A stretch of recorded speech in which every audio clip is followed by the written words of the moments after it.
Solomon's revenge, the Charleston slave, who buried 9 masters alive beneath the sprawling oaks of St. Michael's Cemetery, where Spanish moss hangs like funeral veils and the air never quite feels empty.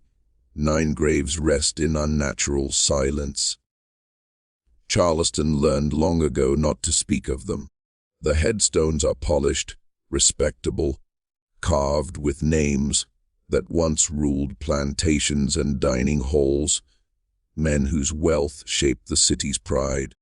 Between the early years of the 1850s, each of them collapsed in eerily similar ways, their bodies stiffening, their voices fading, their lives ending under the gentle hands of physicians who whispered that the deaths were merciful. Charleston accepted that lie because it was comfortable. Charleston always preferred comfort to truth.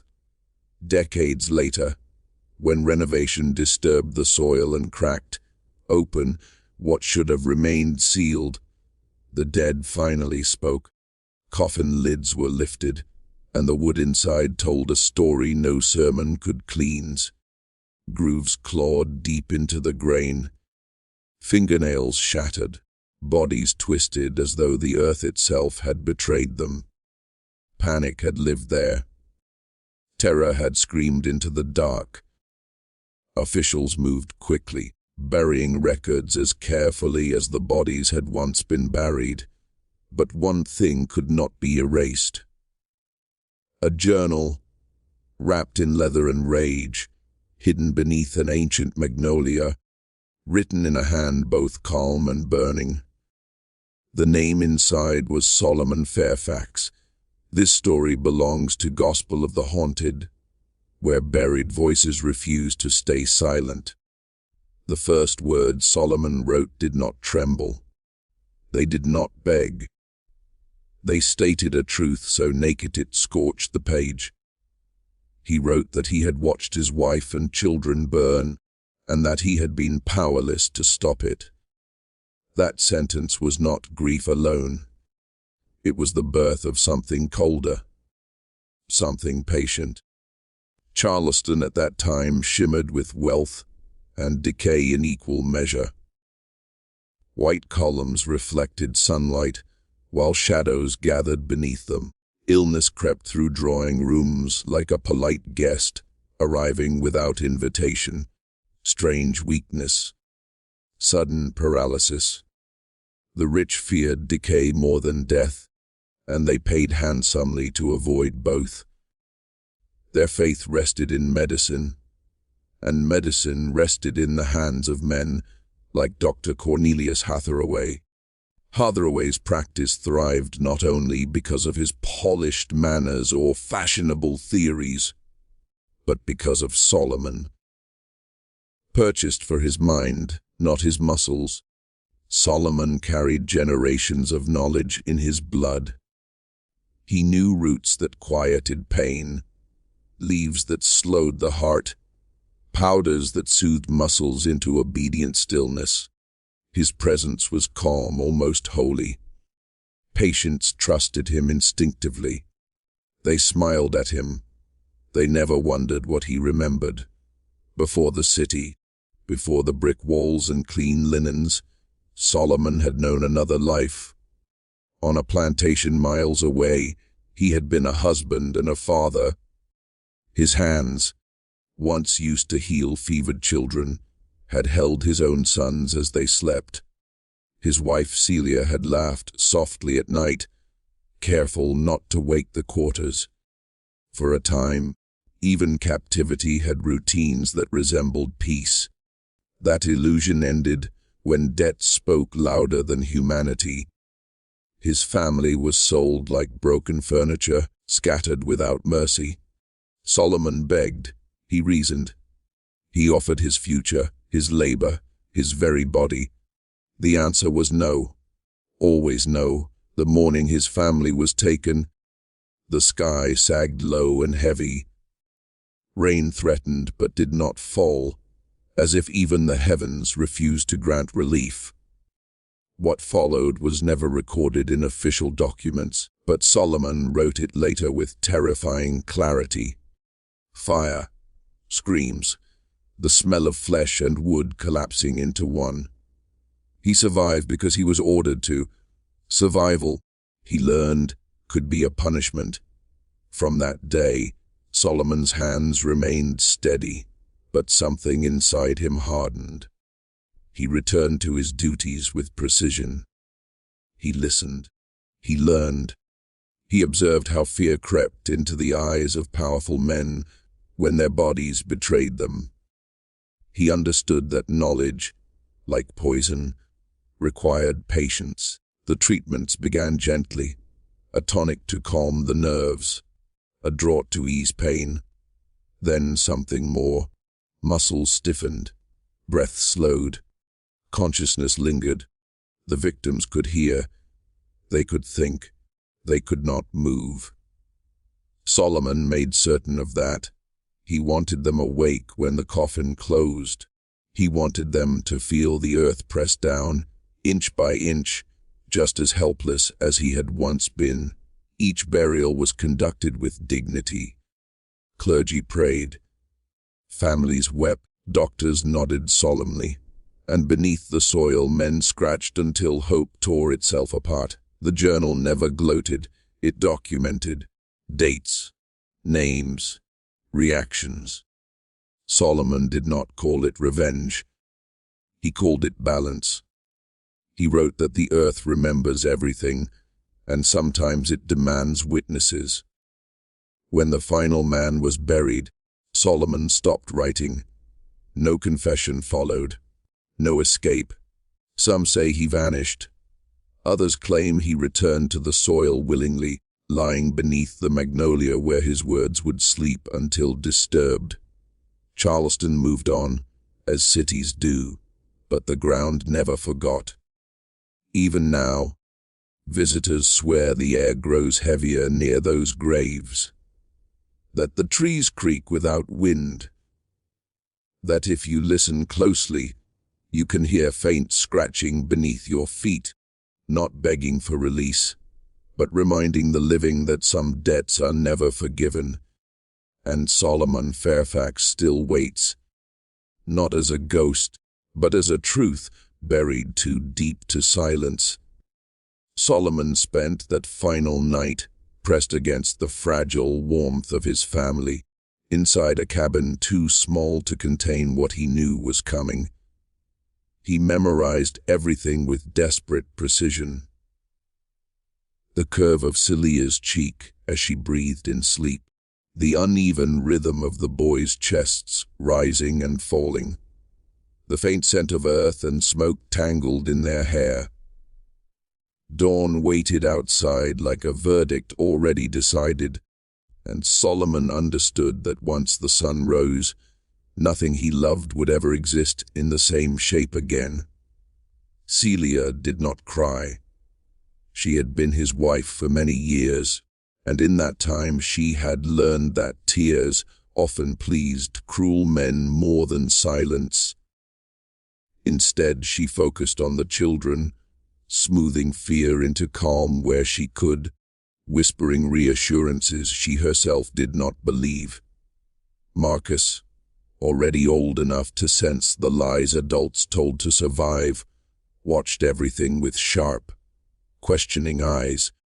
Samuel lingered near Solomon, instinctively drawn to his father's quiet strength, the same hands that had taught him how to recognize healing leaves by touch alone.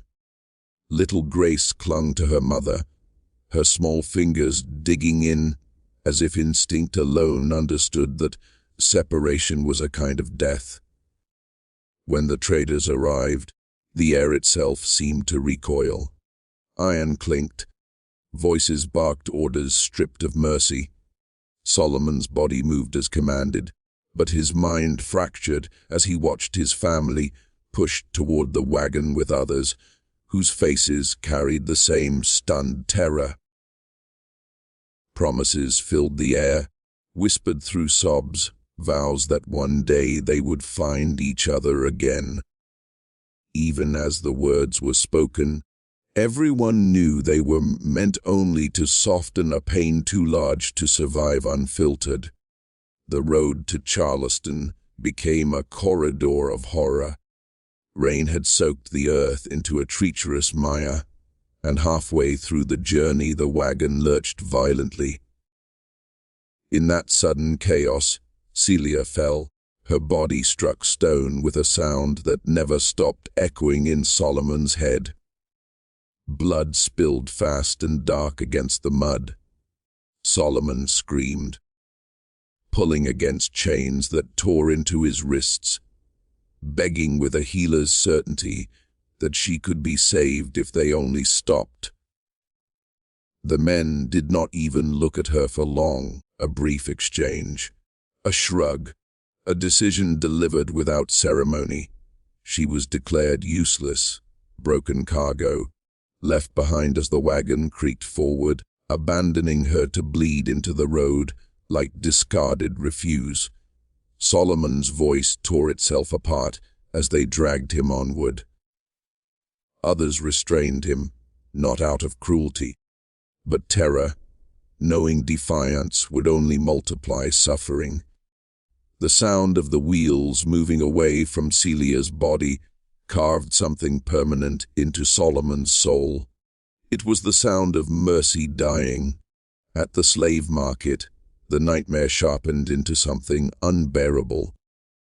Solomon stood chained, forced to witness the dismantling of his blood. Marcus was taken first, his small frame appraised with calculating eyes, sold to a man whose wealth came from swamps where children labored among teeth and water that swallowed screams. Samuel followed, bought by a planter known for grinding lives down until only silence remained. Grace was lifted like a doll, her fate sealed with a handshake, vanishing into a household where her name would be erased. Solomon did not move. He did not cry out. He had learned that stillness was the only armor left to him. Inside, something vital collapsed, leaving behind a hollow space where pain no longer screamed but waited. The man who had once lived to heal watched creation dismantled by men who spoke of property and profit. When Dr. Hathaway purchased him, it was not out of malice, but indifference. Solomon's reputation preceded him, and his skills commanded a high price. To the doctor, Solomon was an asset. To Solomon, this transaction marked the beginning of something else entirely. As he was led away, Solomon looked back once, fixing the scene into his memory with deliberate care. Faces, voices, the laughter of men who believed themselves untouchable. Something cold settled in his chest, not rage, but focus, a stillness that could wait. That night, alone in a narrow room above the practice, Solomon lit a candle and opened a journal he had kept hidden through every indignity. The flame flickered as his pen moved, steady and controlled. He wrote of fire, of silence, of survival that felt like betrayal. He wrote that memory would be his weapon. He wrote that patience had been forced upon him, and he would wield it with precision. The words did not tremble. They promised endurance. Days blurred into routine. Bottles were labeled. Herbs crushed. Patients arrived with delicate fears and left comforted by gentle hands. Solomon became invisible in plain sight. Dr. Hathaway, aging and increasingly crippled by pain, leaned heavily on his assistant. Trust grew. Dependence deepened. Solomon listened, learned, cataloged. He absorbed names, ailments, habits. He watched how fear changed men when their bodies failed them, how easily control slipped away when flesh betrayed power. Inside Solomon, grief did not fade. It transformed. It sharpened into intent. He had been taught that healing and harm were separated only by knowledge and restraint. One could be withdrawn. The other applied. Charleston's elite would never see it coming. They would smile at him, thank him, lie still under his care, and beneath that calm surface, something ancient and unrelenting prepared to rise. The gospel of the haunted remembers what the earth tries to forget, and Solomon Fairfax was no longer merely a survivor. He was becoming a witness, a ledger, a reckoning patiently waiting to be written into flesh, soil, and silence. Hathaway began trusting Solomon with more responsibility, quietly allowing him to handle patient consultations, particularly those requiring ongoing observation or delicate care. Charleston's elite, accustomed to a veneer of civility and unquestioned authority, initially regarded Solomon with polite indifference, the faintly condescending approval reserved for those who served quietly yet competently. But there was something about him, something in the way his hands moved, precise and calm, something in the way his eyes seemed to understand more than just the body before him, that slowly carved a place in their trust. Patients began requesting him specifically, drawn to the subtle mastery in his touch, the intuitive knowledge that seemed almost uncanny. Beneath this outward calm, Solomon's mind worked like the gears of a hidden clock. He began gathering the intimate details of every family that crossed the threshold of Hathaway's practice. Names, connections, hidden sins. He listened in the drawing rooms, lingered in hallways, and discreetly questioned those who, like him, moved unseen through the wealthy households of Charleston. Each fragment of information was carefully catalogued, every association noted with surgical precision. Solomon learned that Edmund Peaton was but a single thread in a tapestry of exploitation, a link in a chain that stretched across the city, entwining men who wore the mask of respectability while trafficking in human suffering. Church elders, committee members, men whose dining rooms gleamed with silver and their conversation shimmered with philosophy. They were the same men who had sold his children, who had laughed while families were torn apart, who had treated flesh and bone as mere currency. Among Dr. Hathaway's patients, Solomon identified 9 men whose direct complicity in his family's destruction would guide the path of his vengeance. Some had bid on children like livestock, detached and clinical. Others had financed the auctions, their money turning human lives into profit. A few had purchased the very children of Solomon's flesh, ensuring that no corner of the city's cruelty had escaped his attention. With each day, Solomon refined his knowledge of chemistry and human vulnerability. Dr. Hathaway's library, a repository of texts on pharmacology and exotic compounds, became a secret classroom in which Solomon pursued a curriculum of retribution. He read treatises on South American toxins, ancient formulas recorded in careful Latin, instructions on substances capable of paralyzing the body while leaving the mind painfully conscious.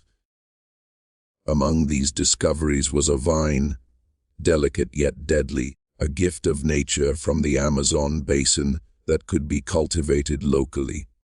Properly prepared, it induced complete muscular paralysis while preserving awareness, a slow, torturous limbo between life and death.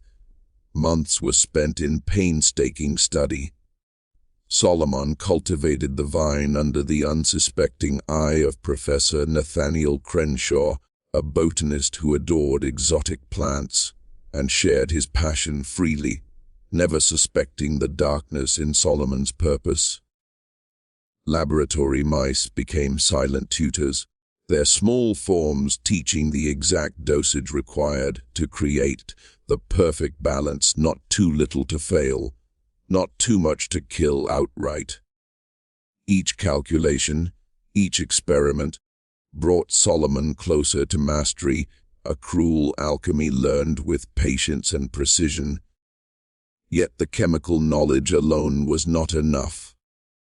Solomon had to temper his mind, maintain the facade of the obedient, gentle healer while nurturing the cold fire within. He justified this transformation to himself, returning nightly to the leather-bound journal in which he chronicled every atrocity visited upon his family. Each entry, each name of his lost children, fed a discipline of cruelty, a preparation of the mind to endure what his hands would one day deliver.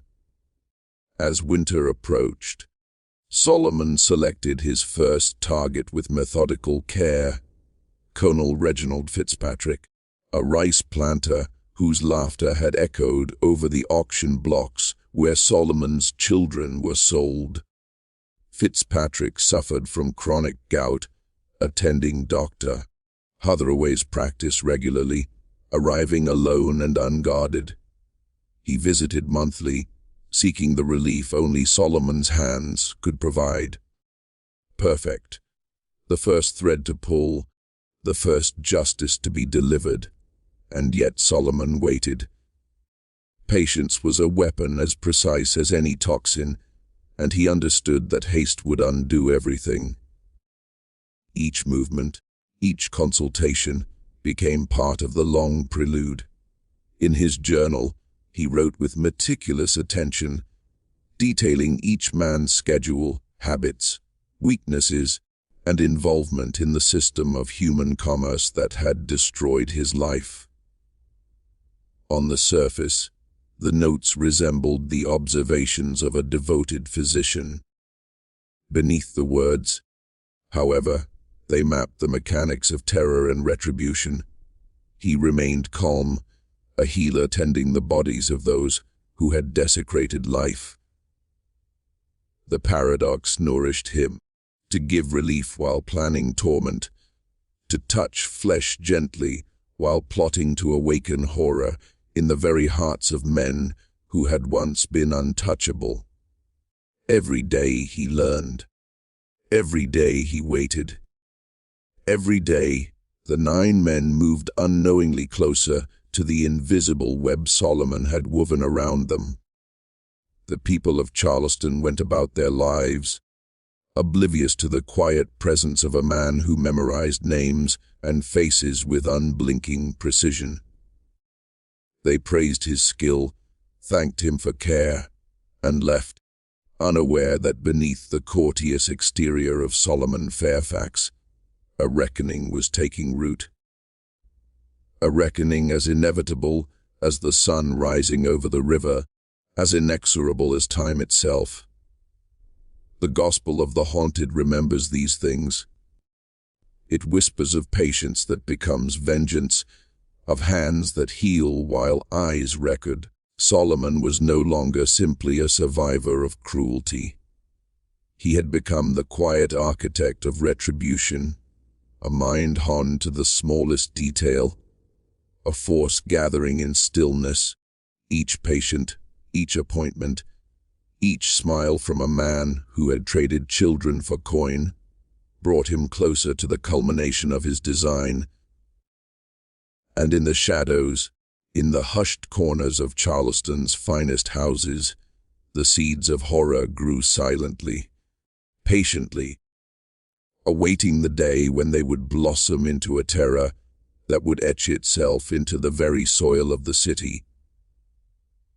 The transformation of Solomon Fairfax had reached its final, terrible stage, a metamorphosis from healer to precise, patient instrument of vengeance. Every step he had taken throughout 1852 had been deliberate, each action measured against an invisible scale of justice. This was no act of blind rage. It was a campaign of cold calculation, designed to make 9 men feel the same helplessness, the same unbearable terror that had been inflicted upon his children as they were torn from him and scattered to distant plantations. Every detail had to be perfect, every contingency accounted for, every movement controlled. The men he intended to punish were pillars of Charleston society, men whose deaths would not go unnoticed, whose bodies would be examined by the city's most respected physicians, scrutinized by officials who would demand explanations. This required a cunning patience, the kind that could hide fury beneath the mask of compliance. Solomon anchored himself at Dr. Hathaway's practice, becoming indispensable.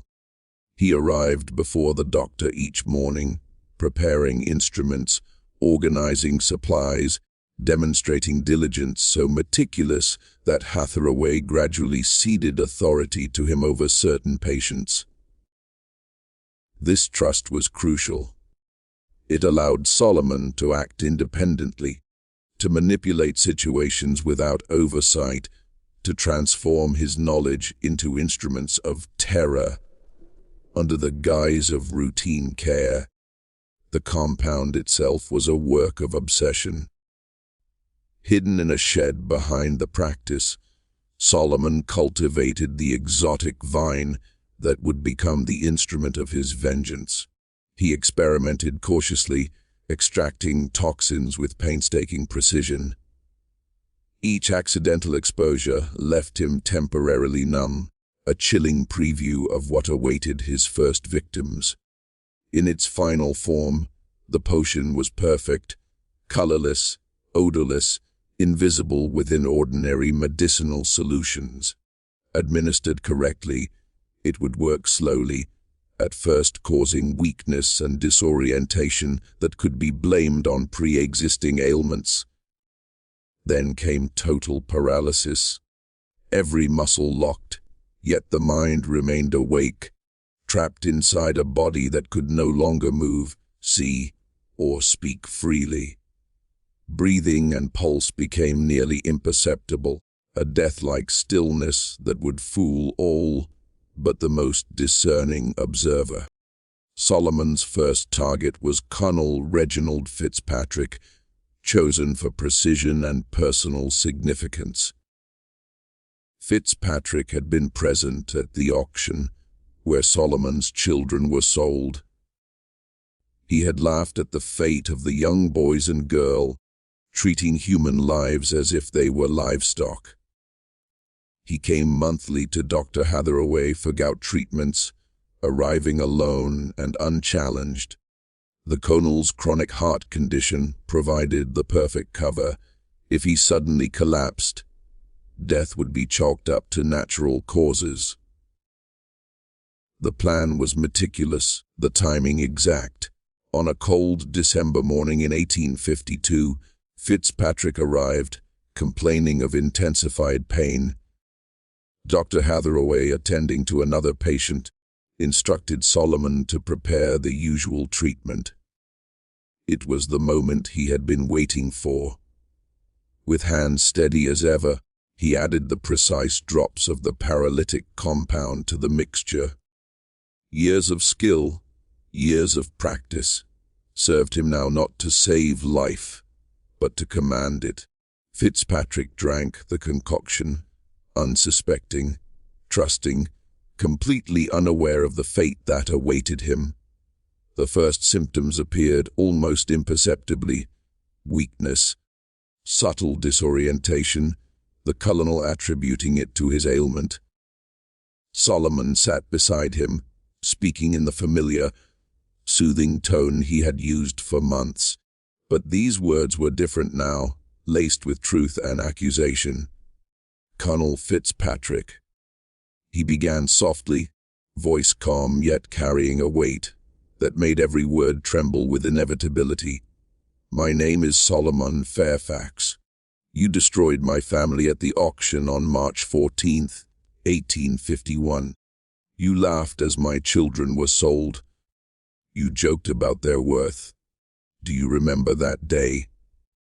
Fitzpatrick's eyes widened slightly, a flicker of recognition, quickly replaced by mounting terror as the paralysis spread. His lips trembled, forming sounds that never became speech. His body betrayed him utterly. Solomon leaned closer, voice unwavering, detailing the course of the next hours.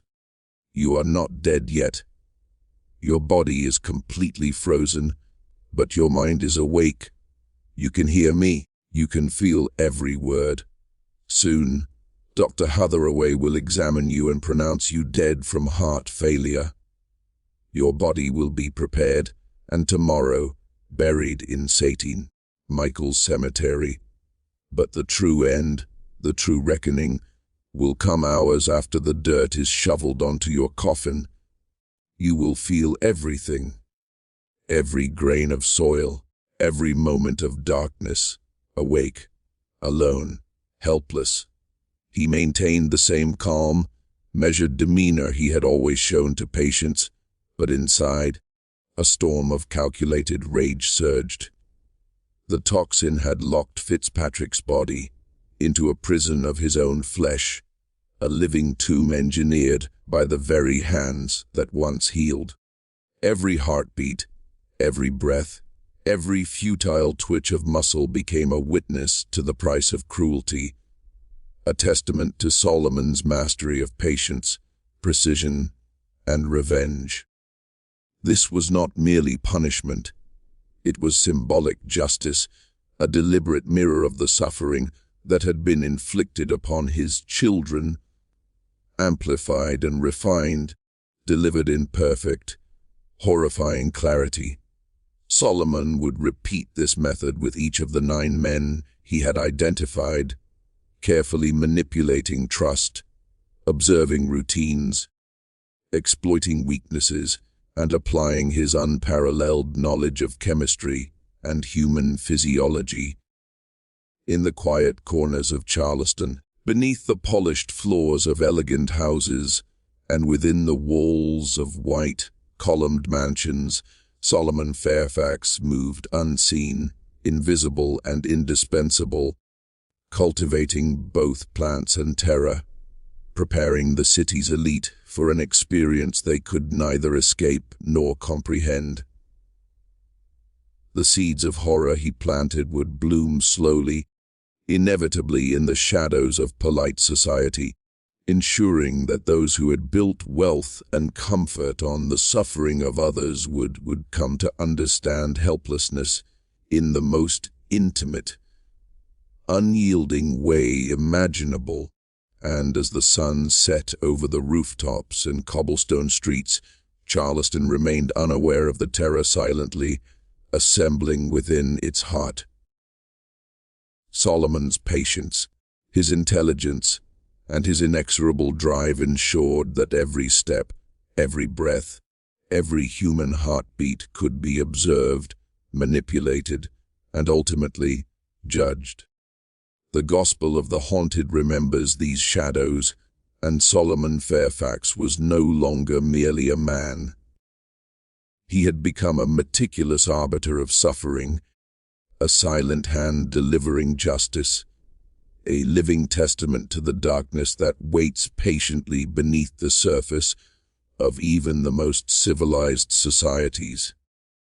You'll hear every creak of the coffin, every grain of earth striking wood, every muffled sound of life trapped beneath a layer of cold, suffocating soil, and you'll understand terror in a way that cannot be imagined, because Solomon intended it that way. Fitzpatrick lay rigid, every fiber of his body locked in unyielding paralysis, yet his eyes betrayed the truth no casual observer could see. Awareness burned behind that frozen gaze, a silent scream pressed against lips that could not form words. Solomon checked his pulse, his breathing, every faint rhythm rendered invisible to any physician of the day. Even a trained hand could not detect life, where life still burned internally.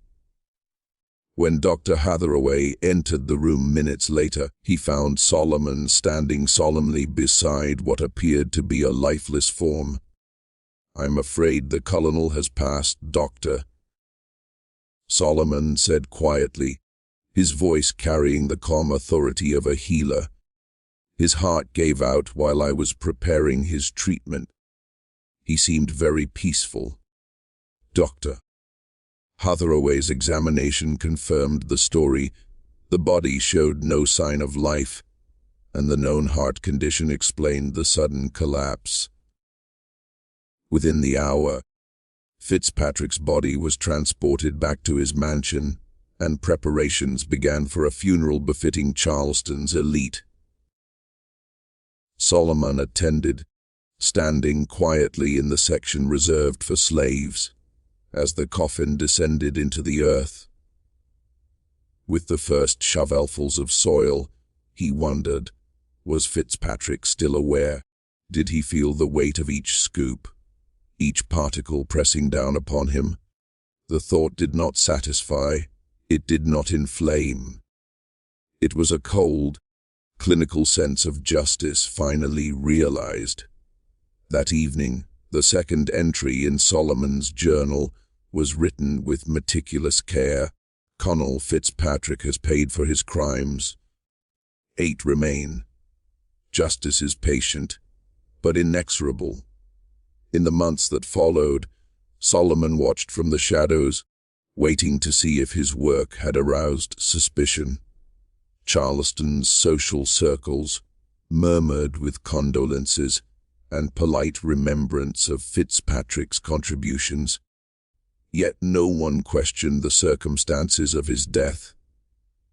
Dr. Hathaway even referenced the case to his peers as an example of the suddenness of heart failure, while Solomon's reputation as a skilled, devoted medical assistant remained untarnished. The first success brought not satisfaction, but a grim awareness of the psychological toll his vengeance demanded. Despite careful preparation and unwavering certainty in the righteousness of his actions, witnessing a man's slow, conscious descent into terror had left impressions on Solomon that no amount of planning could erase. Sleep became elusive, haunted by imagined cries, and the intimate horror of a mind trapped within a body that no longer obeyed it. Selecting his next victim required calculation, the balance of opportunity and risk. Timing, method, and cause had to vary, or a pattern might emerge, unraveling everything. Judge Marcus Calverton became the second target, a man entwined with the destruction of Solomon's family, not by the auction block itself, but by the law he wielded to justify it. Calverton had argued in court that tearing families apart was necessary, economically and socially, legitimizing cruelty with ink and stamp. His migraines, worsening with each year, brought him increasingly to Dr. Hathaway's practice, providing Solomon with both access and plausible deniability. A stroke or sudden death would appear believable, medical history giving cover to the act of vengeance about to unfold. But fate introduced an unexpected complication. In March of 1853, Dr. Hathaway announced the potential arrival of a junior partner, Dr. Timothy Henderson, freshly trained in Philadelphia. Henderson's presence threatened to shatter the carefully constructed isolation Solomon relied upon. He was well versed in modern forensic techniques, trained to detect anomalies, even subtle enough to escape common detection.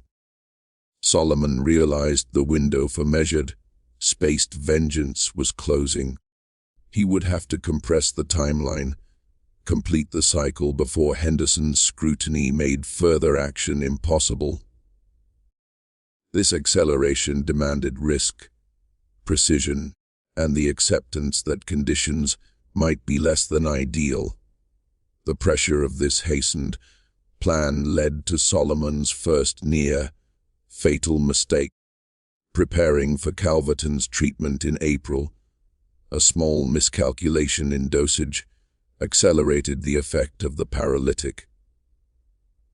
The judge's apparent death came faster than intended.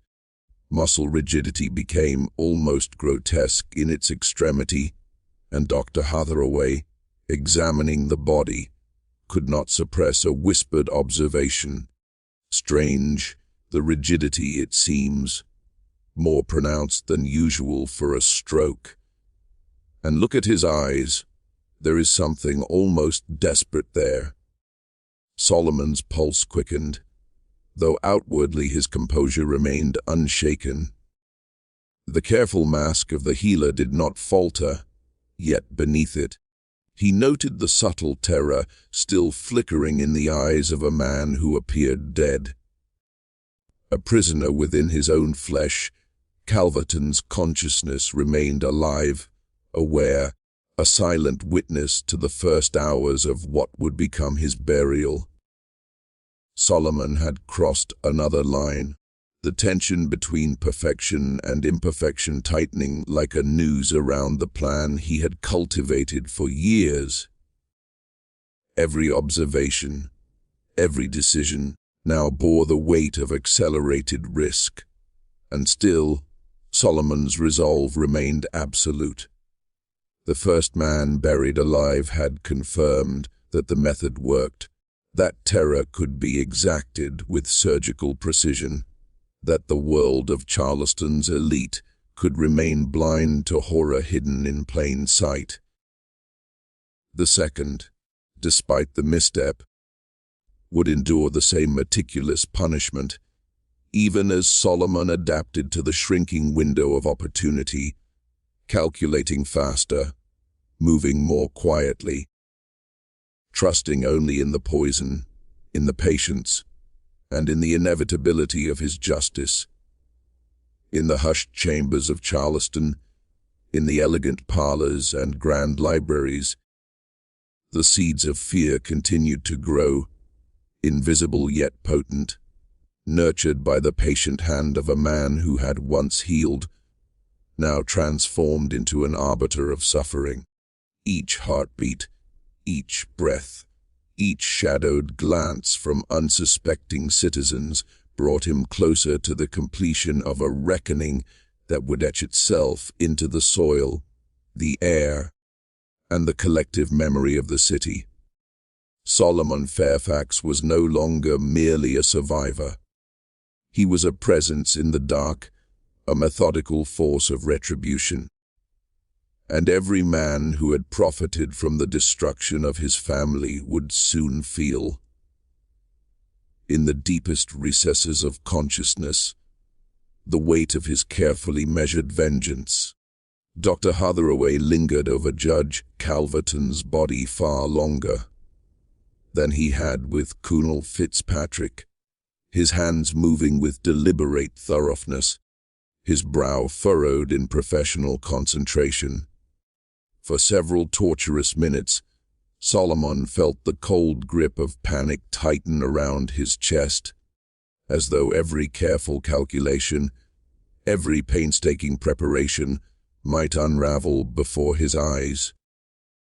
But the doctor's knowledge, extensive as it was for the era, lacked the subtle understanding required to recognize the strange, deliberate paralysis that held Calverton prisoner within his own flesh. After a careful quarter-hour, Hathaway leaned back, shaking his head. Poor man must have suffered greatly in his final moments, he murmured, unaware that his words described precisely what Calverton experienced, fully conscious yet immobilized, as his body was readied for the grave. The judge's funeral drew a crowd even grander than Fitzpatrick's. Charleston's elite, the men and women who measured status by wealth and influence, came to pay their respects. Solomon stood among the slaves, quiet, his eyes tracing the lowering coffin as it descended into the familiar soil of St. Michael's Cemetery. Mere rose from Fitzpatrick's final resting place, and then he saw it, a detail that sent an icy shiver down his spine. Near the back of the crowd, a young man, notebook in hand, scribbled furiously, his gaze flicking between graves and faces. Thomas Grimby, a journalist for the Charleston Mercury, had begun his own investigation into what he ominously termed the phenomenon of prominent deaths, a string of sudden, inexplicable fatalities that had swept through the city's elite. Solomon's journal that evening reflected the mounting pressure he felt.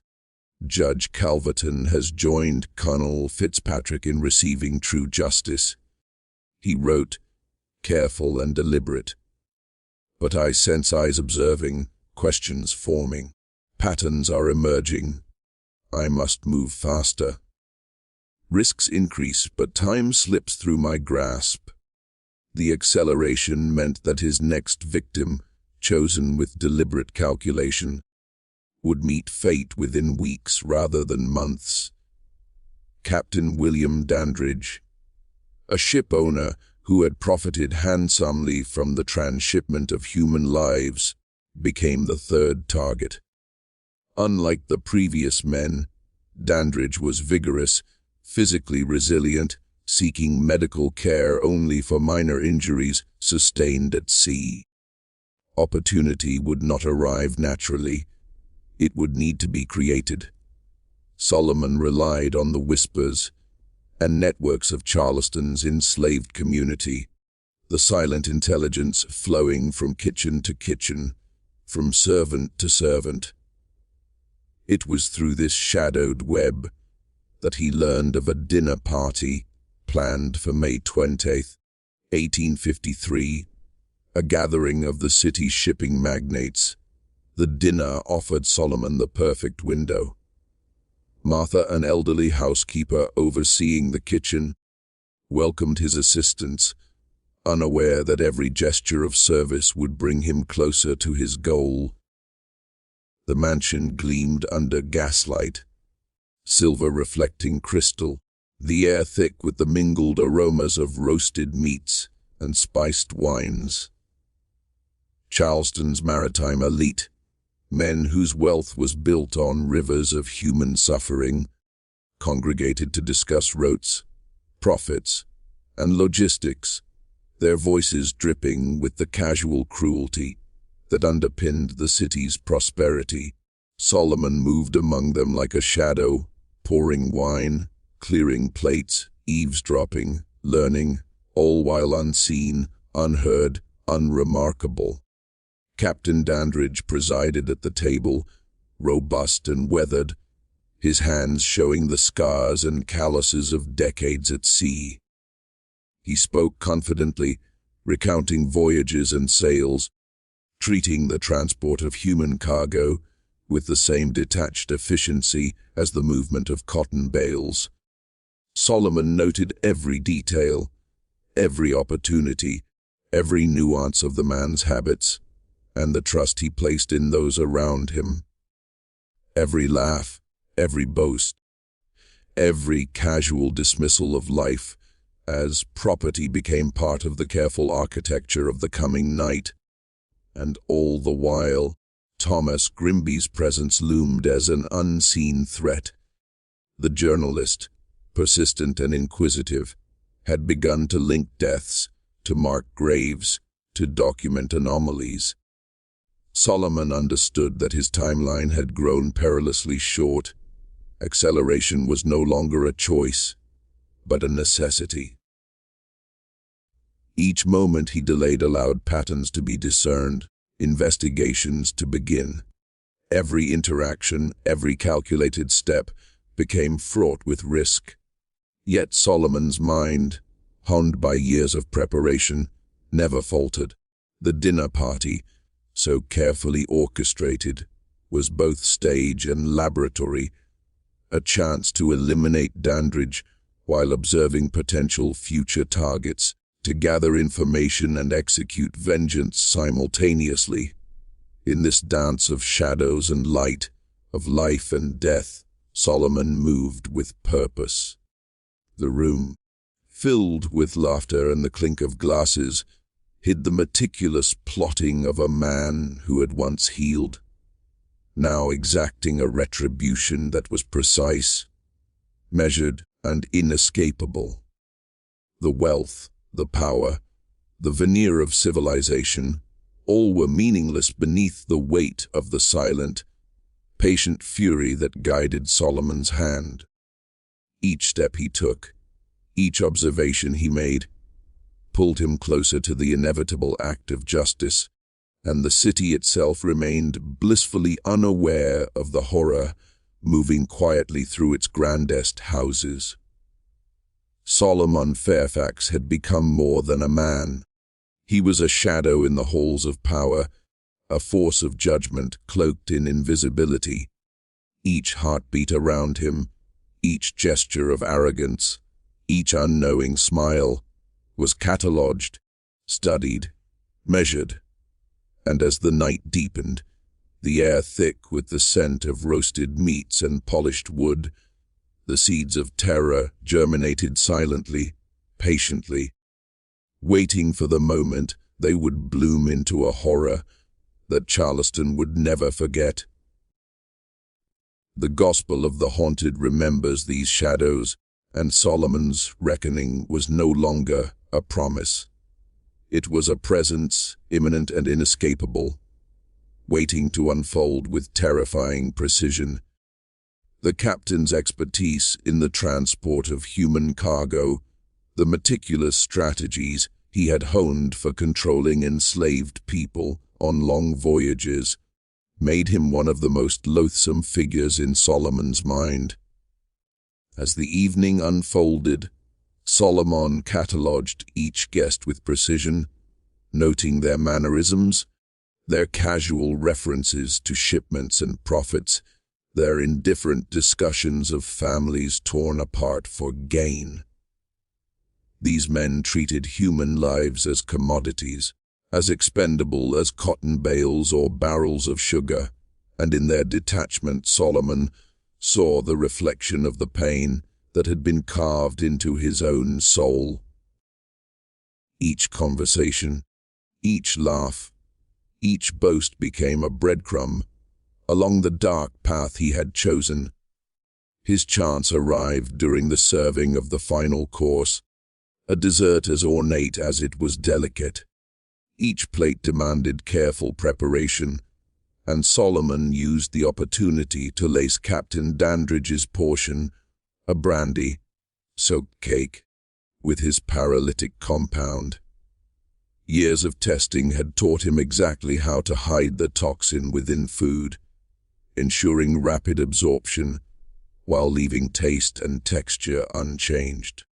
The captain consumed the dessert with unthinking enjoyment, praising Martha for her skill and requesting the recipe as he wiped crumbs from his hands. Within 30 minutes, subtle changes began. Dandridge murmured of lightheadedness, attributing it to the wine and the close warmth of the crowded dining room. Solomon followed quietly from the kitchen doorway, watching as the man excused himself and sought refuge in his private study. There, he collapsed into his favorite leather chair as the poison completed its work. Muscles stiffened. Limbs refused to obey. Every attempt to move, to speak, to cry out, met with invisible resistance. His mind remained intact, trapped within a body that was no longer his own. But the scene had gone awry. Unlike Fitzpatrick, Dandridge's collapse occurred before 12 witnesses, each startled, each demanding an explanation. Dr. Samuel Pettigrew, summoned by the commotion, knelt beside the captain and examined him with practiced hands, while the others leaned forward, eyes wide with alarm. "This is most peculiar," Pettigrew said, his voice tinged with unease. "There is no evidence of apoplexy or cardiac failure. The rigidity, it is almost deliberate. Could it be poison?" The word pierced the room like a knife. A ripple of suspicion moved through the gathered elite, spreading faster than the gaslight could illuminate the chandeliers. Within the hour, additional physicians had been called, whispers of a suspicious death spreading through Charleston's tightly knit social circles. And before dawn, Thomas Grimby arrived at the mansion, his notebook ready, interrogating servants and guests alike, collecting details still vivid in their memory. Grimby's discovery was devastating. Solomon's presence at the dinner party marked him, for the first time, as a witness to multiple, unexplained deaths. The noose was tightening. 6 of his intended victims remained alive, and the increasing scrutiny left few opportunities for the quiet, surgical executions that had been his method. Time, once his ally, now became a predator. Desperation sharpened Solomon's resolve and forced him to consider a risk no careful mind should ever entertain: eliminating multiple targets simultaneously in a single, terrifying stroke. His calculations led him to a clandestine meeting scheduled for June 15, 1853. 6 of Charleston's most prominent slave traders, gathering in the offices of Henderson and Associates to finalize contracts. Solomon envisioned a trap that would strike all at once, an act of vengeance amplified by terror and precision. For 2 weeks, he labored under the cover of night, preparing a highly concentrated form of his paralytic compound. The method was as ingenious as it was horrifying. The office relied on a central gas distribution system, feeding lamps throughout the building. By injecting his toxin into the main line, Solomon ensured that the entire structure would be suffused with a silent, invisible killer the moment the lamps were lit. Within minutes, the men inside would be immobilized, fully conscious, utterly aware of the paralysis that gripped them. On the night of June 15th, Solomon waited in the alley behind the building, shadows hiding him from the street lamp's glow. At 8 o'clock, the office windows illuminated, signaling the start of the meeting and the activation of his trap. 30 minutes passed in silence. An hour. Finally, satisfied, Solomon used a duplicate key, acquired through careful planning, to enter from the rear. What met his eyes was both monstrous and beautiful in its meticulous cruelty. 6 men, each a pillar of Charleston's mercantile and human trafficking elite, sat frozen around a mahogany table. Their postures captured the exact moment the toxin seized them. Muscles locked, eyes wide, expressions a blend of confusion, terror, and disbelief. In the dim gaslight, the paralysis rendered them statues of their own guilt, trapped in the bodies they had spent a lifetime wielding as instruments of oppression. And Solomon, standing in the shadows, allowed himself the smallest exhale of satisfaction, not pleasure, not glee, only the grim acknowledgement that the meticulous patience, the long years of study, the careful orchestration had culminated here. A living, breathing testament to vengeance. The gospel of the haunted remembers the stillness, the silence between breaths, the weight of justice delivered in slow, deliberate horror. In that room, beneath the flickering gaslight, the darkness was not a thing that could be banished. It was alive, it was patient, it was waiting. Solomon Fairfax had transcended the limits of mortal anger. He was no longer merely a man. He was a reckoning, a shadow that crept into every gilded corner of Charleston, a presence that would haunt memory long after the gaslights were extinguished, long after shovels struck coffins, long after the living believed themselves safe. And in the stillness of that room, frozen in time, he understood fully the power of patient, deliberate terror, and that every man who had profited from the ruin of his family would now understand the meaning of true fear. The room was silent, yet the air thrummed with an almost imperceptible tension, a living, suffocating weight that pressed against every wall. The 6 men before Solomon were statues of their own guilt, their bodies locked in a prison of their own making, eyes the only betrayals of the minds trapped within. Those eyes, wide, darting, pleading, followed his every movement, betraying the panic, disbelief, and terror that no outward appearance could hide.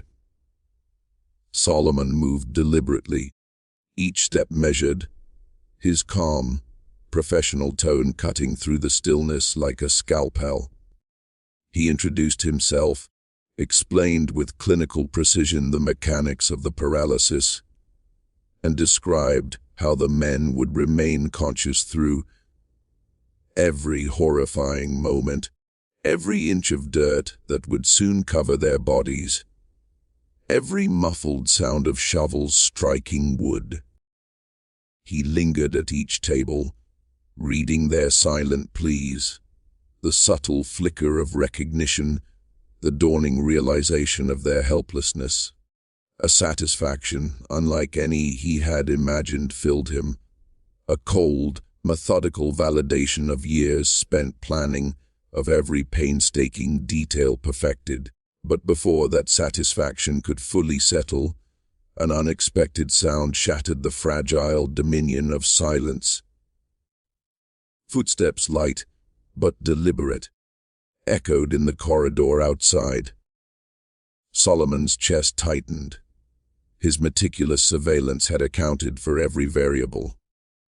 This was not supposed to happen. The door opened, and there he stood, Thomas Grimby, the journalist whose investigation into Charleston's string of suspicious deaths had been steadily closing in. The man's eyes widened at the tableau before him, 6 men frozen, alive yet appearing dead, and Solomon's calm figure looming among them. "So, it's true," Grimby whispered, a mixture of horror, fascination, and vindication in his tone. "Someone has been systematically murdering Charleston's elite, and it's you." Solomon's response was measured, unflinching, his voice carrying the weight of every injustice endured. "They destroyed my family," he said. "They sold my children like cattle and left my wife to die by the roadside. This is not murder, it is justice." Grimby's own internal struggle flickered in his expression, torn between professional duty and the human comprehension of what had driven Solomon to this extremity. Charleston's system of slavery had created monsters in its own image. Solomon had merely mirrored that cruelty back upon its architects. "They're still alive, aren't they?" Grimby asked, nodding toward the frozen men. Their eyes moving. "You've done something unnatural." Solomon inclined his head. "They will experience exactly what my children did. Hours to contemplate their own actions, the pain they inflicted, the terror they caused. As my family suffered during that wagon ride to Charleston, these men will now know that same helplessness, the same awareness trapped within unyielding flesh. Grimby's journal would later record the words exchanged in that room, capturing the tension between the moral justice of the oppressed and the obligations of a society that demanded law and order. "I can't let you continue," Grimby said finally, his voice low, heavy with conflict. "But I understand why this has been done. These men profited from destroying families. In any just world, they would have faced consequences long ago." Solomon's eyes, cold and resolute, met Grimby's. "In a just society, my family would never have been torn apart.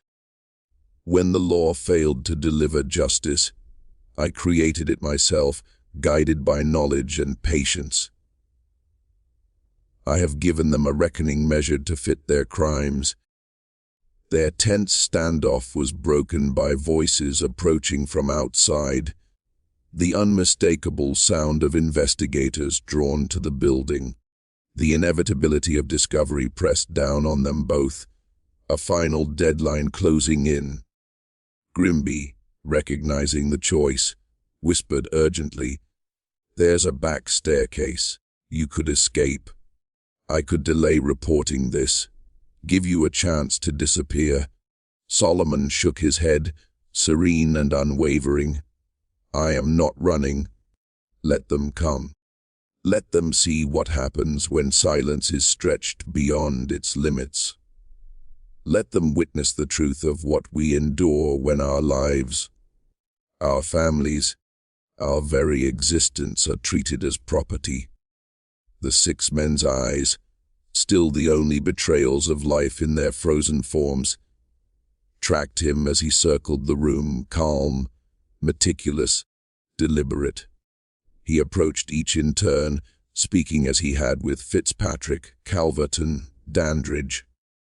The words were clinical, precise, describing the hours of consciousness trapped in immobile bodies, the suffocating realization of impending burial, the terror of helplessness rendered in exquisite, calculated detail. Grimby watched, recording, stunned into a mixture of revulsion and awe. He saw the satisfaction in Solomon's composure, the quiet triumph of a mind that had endured unspeakable loss and transformed grief into an instrument of terrifying precision. Yet even in this moment of power, Solomon was not smiling. There was no glee, only the unshakable understanding that the darkness he wielded was born from necessity, from the failures of a society that allowed families to be shattered and lives destroyed with casual indifference. Outside, the world waited, unaware of the horrors contained in that dimly lit office. The shadows in the corners of Charleston were thicker now, as if the city itself leaned closer to witness the unfolding reckoning.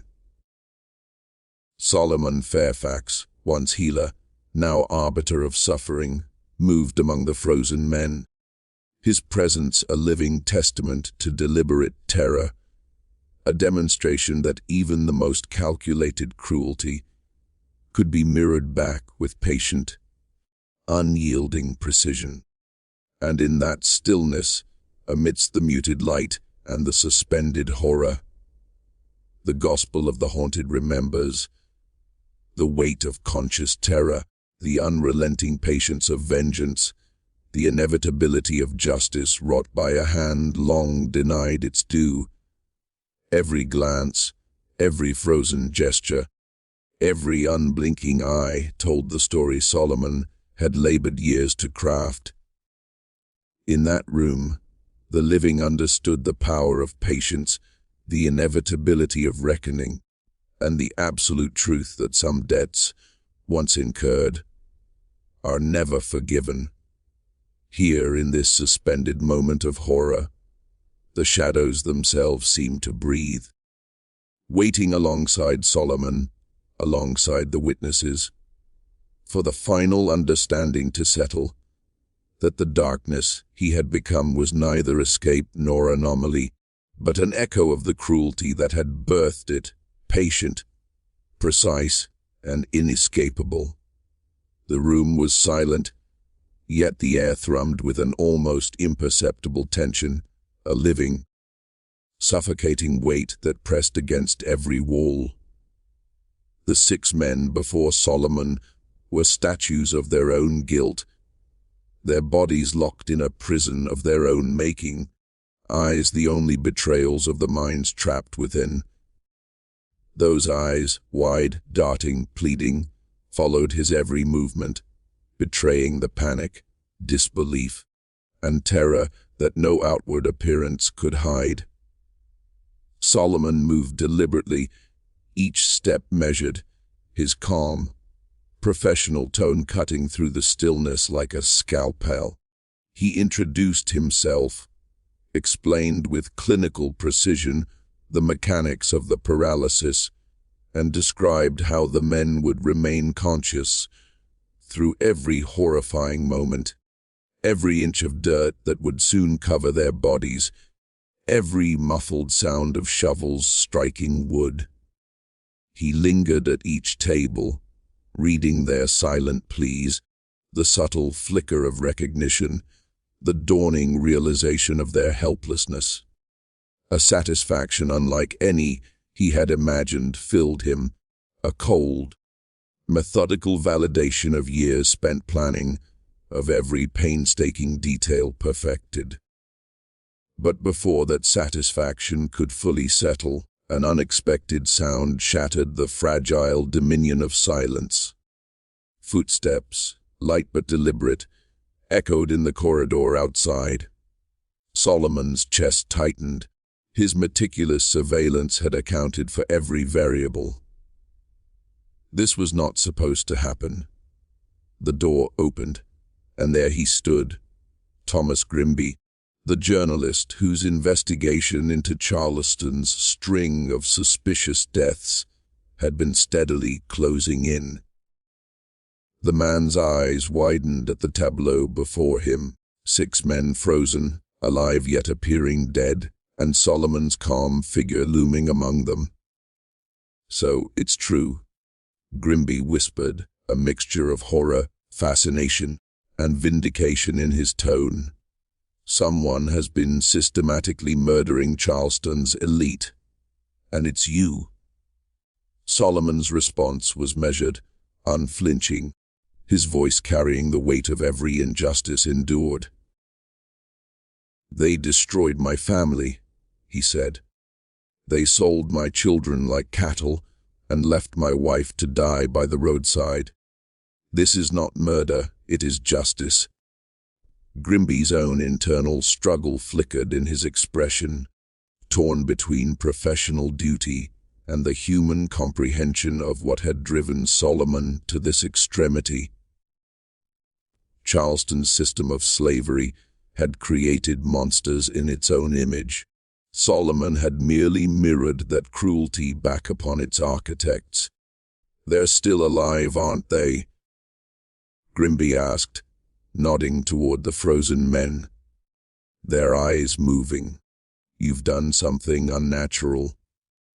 Solomon inclined his head. "They will experience exactly what my children did. Ours to contemplate their own actions, the pain they inflicted, the terror they caused. As my family suffered during that wagon ride to Charleston, these men will now know that same helplessness, the same awareness trapped within unyielding flesh." Grimby's journal would later record the words exchanged in that room, capturing the tension between the moral justice of the oppressed and the obligations of a society that demanded law and order. "I can't let you continue," Grimby said finally, his voice low, heavy with conflict. But I understand why this has been done.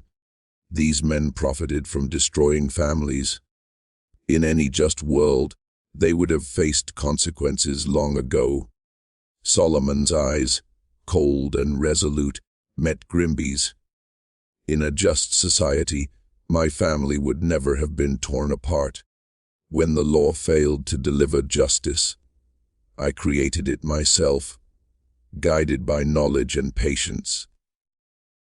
I have given them a reckoning measured to fit their crimes. Their tense standoff was broken by voices approaching from outside, the unmistakable sound of investigators drawn to the building. The inevitability of discovery pressed down on them both, a final deadline closing in. Grimby, recognizing the choice, whispered urgently, "There's a back staircase. You could escape. I could delay reporting this, give you a chance to disappear." Solomon shook his head, serene and unwavering. "I am not running. Let them come. Let them see what happens when silence is stretched beyond its limits. Let them witness the truth of what we endure when our lives, our families, our very existence are treated as property." The 6 men's eyes, still the only betrayals of life in their frozen forms, tracked him as he circled the room, calm, meticulous, deliberate. He approached each in turn, speaking as he had with Fitzpatrick, Calverton, Dandridge. The words were clinical, precise, describing the hours of consciousness trapped in immobile bodies, the suffocating realization of impending burial, the terror of helplessness rendered inexquisite. Calculated detail. Grimby watched, recording, stunned into a mixture of revulsion and awe. He saw the satisfaction in Solomon's composure, the quiet triumph of a mind that had endured unspeakable loss and transformed grief into an instrument of terrifying precision. Yet even in this moment of power, Solomon was not smiling. There was no glee, only the unshakable understanding that the darkness he wielded was born from necessity, from the failures of a society that allowed families to be shattered and lives destroyed with casual indifference. Outside, the world waited, unaware of the horrors contained in that dimly lit office. The shadows in the corners of Charleston were thicker now, as if the city itself leaned closer to witness the unfolding reckoning. Solomon Fairfax, once healer, now arbiter of suffering, moved among the frozen men, his presence a living testament to deliberate terror, a demonstration that even the most calculated cruelty could be mirrored back with patient, unyielding precision. And in that stillness, amidst the muted light and the suspended horror, the gospel of the haunted remembers, the weight of conscious terror, the unrelenting patience of vengeance, the inevitability of justice wrought by a hand long denied its due. Every glance, every frozen gesture, every unblinking eye told the story Solomon had labored years to craft. In that room, the living understood the power of patience, the inevitability of reckoning, and the absolute truth that some debts, once incurred, are never forgiven. Here, in this suspended moment of horror, the shadows themselves seemed to breathe, waiting alongside Solomon, alongside the witnesses, for the final understanding to settle, that the darkness he had become was neither escape nor anomaly, but an echo of the cruelty that had birthed it, patient, precise, and inescapable.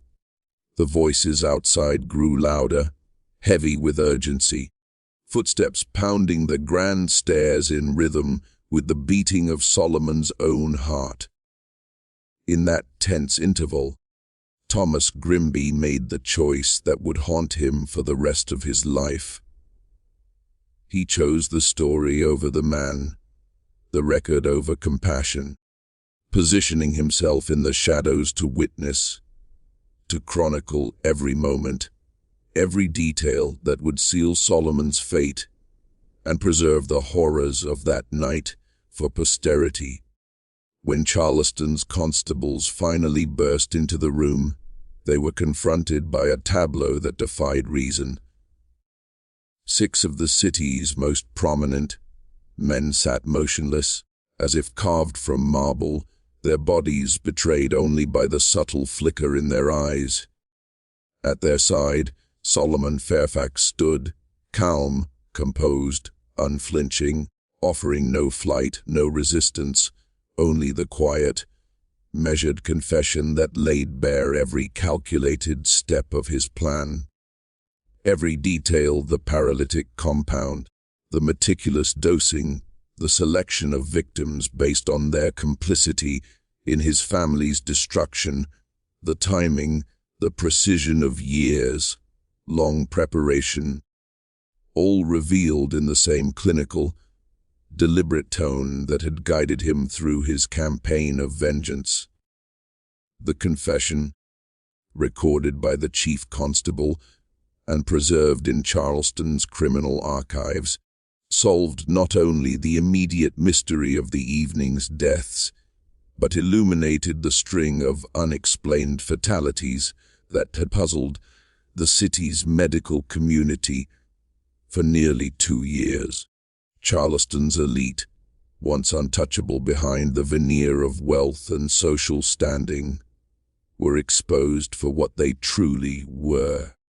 Men whose prosperity had been built upon the suffering and fragmentation of innocent lives. The trial that followed became a spectacle unlike any Charleston had ever witnessed. Not because Solomon's guilt was questioned, he had confessed in painstaking detail, but because it forced a city to confront the moral abyss that underpinned its very foundation. The prosecution, led by the unyielding District Attorney Charles Rutledge, framed the case as a matter of law and orders. A slave who had murdered 9 prominent citizens, whose execution was necessary to preserve society. The defense, led by the reluctant attorney Benjamin Crawford, faced an almost impossible task. They did not deny Solomon's acts. Instead, they sought to reveal the corrosive, systemic injustice that had driven a man to orchestrate such meticulously cruel vengeance. Testimony peeled back the layers of Charleston's slave trade, exposing practices that had been long ignored or sanitized. Witnesses spoke of families torn apart, of children sold as property, of the mechanical cruelty of auctions conducted with casual indifference. Solomon's own recounting of his helpless observation of his family's destruction, paired with the precise, almost surgical planning of retribution, forced the city to confront an uncomfortable truth, that the system itself had created the monster they now condemned. Grimby's reporting for the Charleston Mercury amplified the sensation, his words traveling far beyond the city, carried in papers from Virginia to Louisiana. He detailed Solomon's journal, excerpts describing the paralytic compound, the methods, the hours of consciousness trapped in immobilized bodies, and the devastating psychological precision of each act of revenge. Readers across the South shuddered at the tale of the healer-turned-executioner, at the revelation that a man once considered a slave, assumed to be incapable of sophisticated thought, had mastered chemistry and toxicology to wield terror itself as a weapon. The medical community was forced to reckon with unsettling truths. Dr. Hathaway, distraught and disillusioned, provided testimony detailing Solomon's mastery over exotic compounds, the unsuspected intellect behind a slave who had been trusted in his practice. For the first time, the prevailing assumptions about the limits of enslaved peoples' intelligence were challenged in public, sparking debates that rippled through Charleston's elite. The most haunting testimony came from those who had survived Solomon's paralytic vengeance. 6 men, once frozen in the Henderson and Associates building, recounted the terror of being fully aware, while completely immobilized, listening to the world continue as if they were already dead. Colonel Harrison Vance described it with haunting clarity. "I could hear everything, feel everything, yet not so much as an eyelid could move. When my wife wept over my body, I wanted desperately to let her know I was still alive, but I was trapped, a prisoner in my own flesh, helpless while the arrangements for my burial continued around me." The truth of Solomon's earlier victims, Colonel Fitzpatrick, Judge Calverton, Captain Dandridge, buried alive while conscious, ignited an outrage that spread beyond Charleston. Families across the South began to question whether their loved ones had truly died peacefully or had suffered in silence, trapped within their own bodies. The ensuing demand for post-mortem examinations and exhumations overwhelmed local medical authorities, creating an atmosphere of suspicion, fear, and fascination that lingered for years. Solomon's story, preserved in Grimby's meticulous records and the court archives, became more than a tale of revenge. It was a study of the limits of human endurance, the cost of injustice, and the precision of patient, deliberate terror. Charleston, a city built on commerce and cruelty, had finally been forced to confront the human consequences of its prosperity, and Solomon Fairfax, once a healer, had become the embodiment of the darkness that the city's wealth had long concealed. And in the stillness of those chronicles, the gospel of the haunted remembers. It remembers the silence that concealed consciousness, the deliberate cruelty transformed into justice, the shadows that waited patiently for the moment to reveal the cost of unpunished sin. Solomon's campaign, though ended in capture, left an indelible mark, a testament to the lengths one might go when justice is denied, when patience and intellect converge to deliver a reckoning that society itself cannot ignore.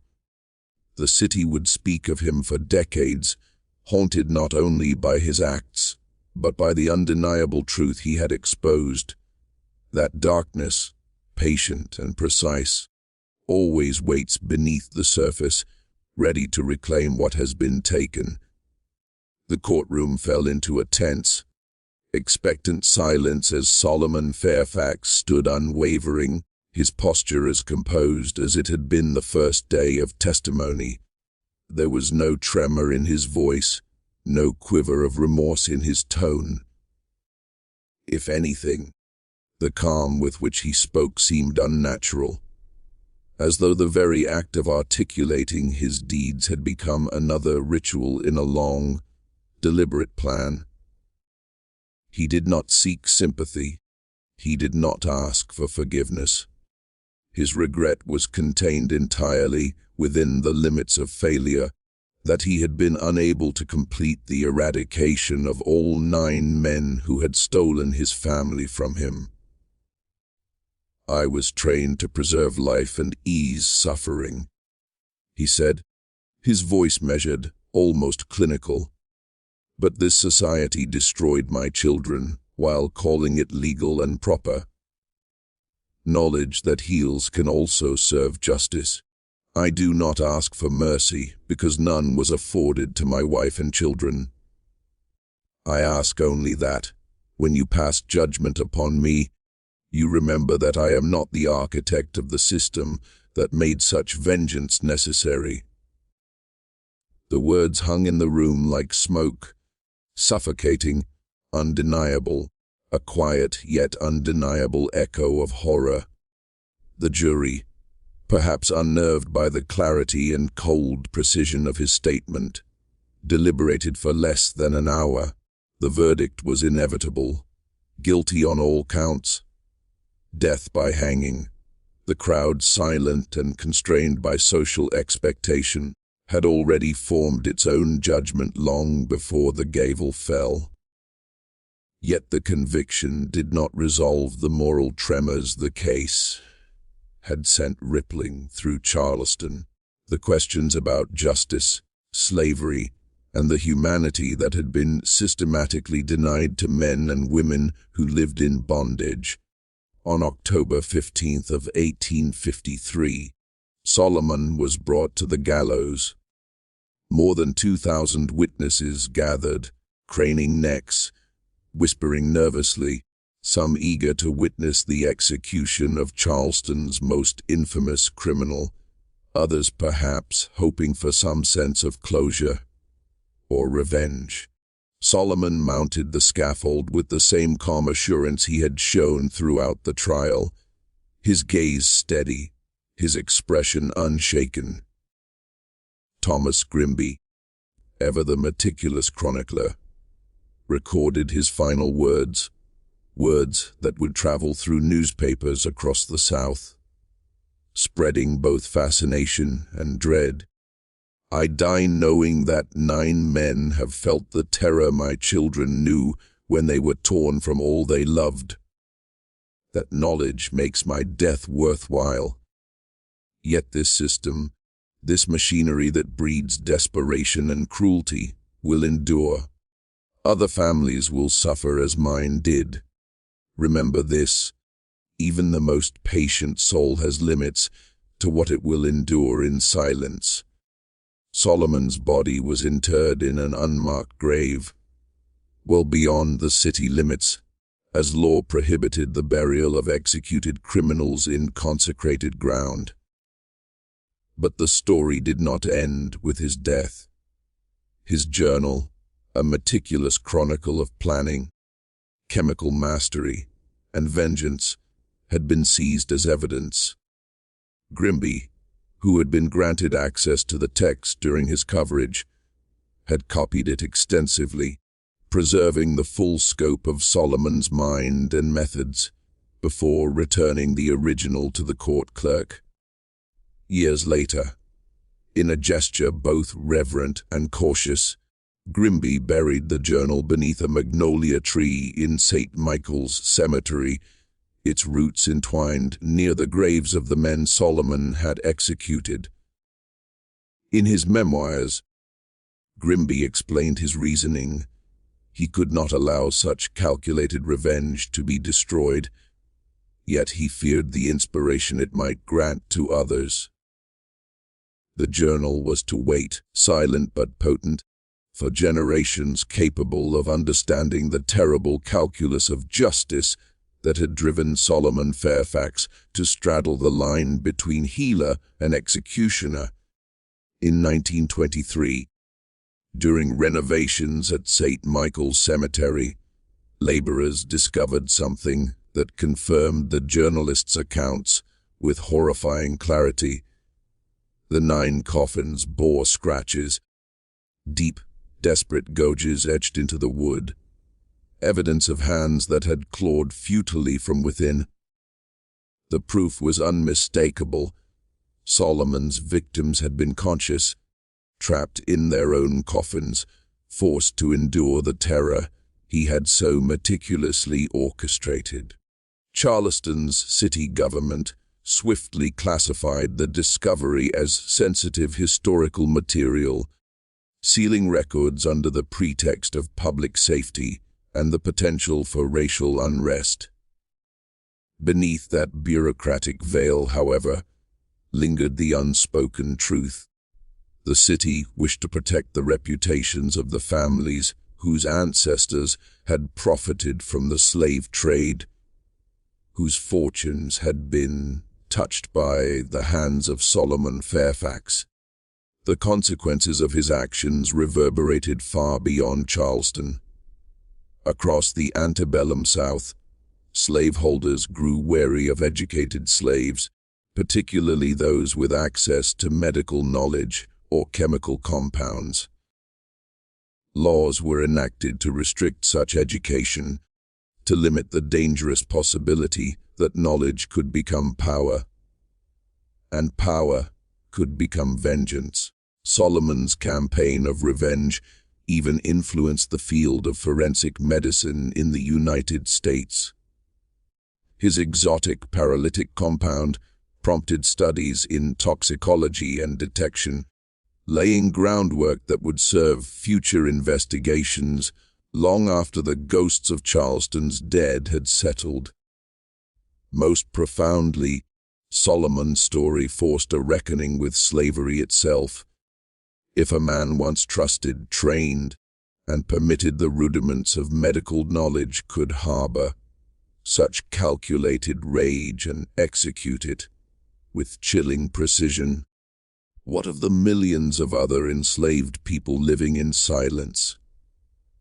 What other sparks of revolt or vengeance lay hidden beneath the veneer of obedience? The revelation was a mirror held up to the antebellum South, reflecting the moral fragility and latent violence embedded within the system.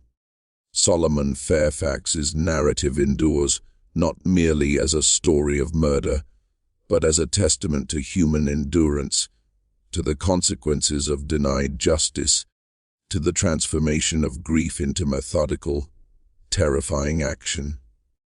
It is a reminder that darkness, patient and precise, lies waiting beneath the surface of society, and that the faintest injustice, when ignored, can birth an exacting, merciless reckoning.